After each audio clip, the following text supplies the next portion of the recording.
ಹಿಂದೂ ಮುಸಲ್ಮಾನರ ಮಧ್ಯೆ ಸಂಘರ್ಷ ಉಂಟು ಮಾಡಿ ಹಿಂದೂ ರಾಷ್ಟ್ರ ನಿರ್ಮಾಣ ಮಾಡ್ತೀವಿ ಅಂತ ಹೇಳಿದಂತ ಬಿಜೆಪಿ ಒಂದು ಕಡೆ, ಇವರಿಬ್ರು ಕೂಡ ಇವತ್ತು ಮೈತ್ರಿಯನ್ನು ಮಾಡಿಕೊಂಡಿದ್ದಾರೆ.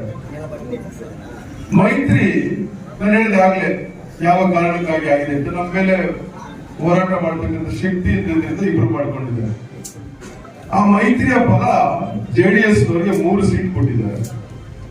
ಇನ್ನೊಂದು ಪರೋಕ್ಷವಾಗಿ ಬಿಜೆಪಿಯ ಹೆಸರಿನಲ್ಲಿ ಅವರ ಕುಟುಂಬದವರನ್ನೇ ಬೆಂಗಳೂರು ಗ್ರಾಮಾಂತರದಲ್ಲಿ ನಿಲ್ಲಿಸಿದ್ದಾರೆ.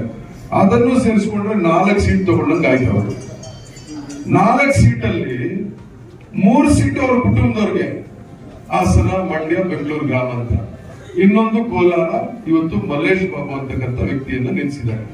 ಬಹುಶಃ ಇದು ಕೂಡ ಸಾಮಾನ್ಯ ಕ್ಷೇತ್ರ ಆಗಿದ್ದಿದ್ರೆ ಇನ್ಯಾರಾದ್ರೂ ಒಬ್ಬರು ತಂದು ನಿಖಿಲ್ ಅನ್ನೋ ವಕೀಲರಾದ್ರೂ ಒಬ್ರು ತಂದು ನಿಲ್ಲಿಸಿ ಇಲ್ಲಿ ಕೂಡ ಮಾಡ್ಕೊಳ್ತೀನಿ ಅಂದ್ರೆ ಅರ್ಥ ಆಗ್ಬಿಡ್ತದೆ. ಯಾತಕ್ಕಾಗಿ ಮೈತ್ರಿ ಇದ್ರೆ ಅವರ ಕುಟುಂಬದ ಏಳಿಗೆಗಾಗಿ, ಅವರ ಕುಟುಂಬದ ಉಳಿವಿಗಾಗಿ, ಅವರ ರಾಜಕೀಯದ ಅಸ್ತಿತ್ವದ ಉಳಿವಿಗಾಗಿ ಮೈತ್ರಿಯ ವಿನಃ ಏನು ಇವರು ಜಾತ್ಯತೀತ ತತ್ವದ ಸಿದ್ಧಾಂತದ ಮೇಲೆ ಪಾರ್ಟಿ ಕಟ್ಟಿದ್ರು ಅಥವಾ ಏನಿವರು ಇವರು ಇವತ್ತು ನಾವು ರೈತರ ಪರ ಇದ್ದೀವಿ ಅಂತ ಹೇಳ್ಕೊಂಡು ಇಷ್ಟು ದಿವಸಗಳ ಕಾಲ ರಾಜಕಾರಣ ಮಾಡ್ಕೊಂಡು ಬಂದ್ರು, ಏನಿವತ್ತು ಪ್ರಾದೇಶಿಕ ಪಕ್ಷ ಕಟ್ಟಿ ಕರ್ನಾಟಕದ ಏಳಿಗೆಗಾಗಿ ನಾವು ಇದ್ದೇವೆ ಅಂತಕ್ಕಂಥ ವಿಷಯವನ್ನ ಜನರ ಮುಂದೆ ಇಟ್ಕೊಂಡು ಬಂದ್ರು. ಇದು ಯಾವುದಕ್ಕೂ ಅಲ್ಲ, ಬರೀ ಅವರ ಕುಟುಂಬದ ಉಳಿವಿಗಾಗಿ, ಅವರ ಅಸ್ತಿತ್ವದ ಉಳಿವಿಗಾಗಿ ಇವತ್ತು ಈ ಅಪವಿತ್ರವಾದಂತಹ ಮೈತ್ರಿಯನ್ನ ಮಾಡಿಕೊಂಡಿದ್ದಾರೆ. ಇವರಿಬ್ರು ಕೂಡ ಸೇರಿ ಇವತ್ತು ಮೋದಿ ಅವರನ್ನ ಪ್ರಧಾನಿ ಮಂತ್ರಿ ಮಾಡಬೇಕು ಅಂತ ಹೊರಟಿದ್ದಾರೆ.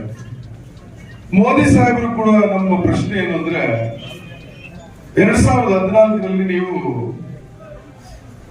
ಜನರ ಮುಂದೆ ಏನ್ ಹೇಳಿದ್ರಿ? ಕಾಂಗ್ರೆಸ್ನವರು ಈ ದೇಶದ ಸಂಪತ್ತನ್ನ ಲೂಟಿ ಮಾಡಿಬಿಟ್ಟಿದ್ದಾರೆ. ಇವತ್ತು ಇಡೀ ಭಾರತ ಒಂದು ಬಡ ರಾಷ್ಟ್ರ ಆಗ್ಬಿಟ್ಟಿದೆ. ಈ ಸಂಪತ್ತನ್ನ ಲೂಟಿ ಮಾಡಿ ತೆಗೆದುಕೊಂಡು ಹೋಗಿ ಎಲ್ಲ ಸ್ವಿಸ್ ಬ್ಯಾಂಕ್ ಇಟ್ಬಿಟ್ಟಿದ್ದಾರೆ.